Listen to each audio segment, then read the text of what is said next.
আজকের আলোচিত খবর বাংলাদেশের জনপ্রিয় কন্টেন্ট ক্রিয়েটর আর.এস. ফাহিম চৌধুরীকে জনতা ধরে পুলিশের হাতে তুলে দিয়েছে।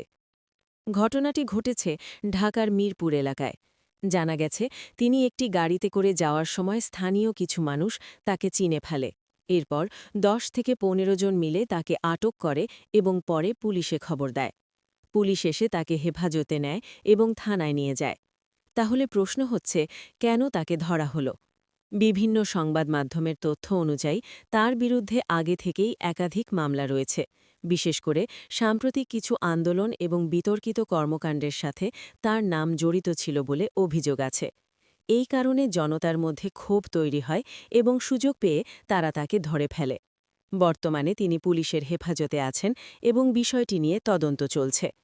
এখন দেখার বিষয়, এই ঘটনায় পরবর্তীতে কী সিদ্ধান্ত নেয় আইন শৃঙ্খলা বাহিনী। আপনার কি মনে হয়, এই ঘটনা ঠিক হয়েছে নাকি ভুল? কমেন্টে জানাতে ভুলবেন না। ভিডিওটি ভালো লাগলে লাইক, শেয়ার এবং সাবস্ক্রাইব করতে ভুলবেন না।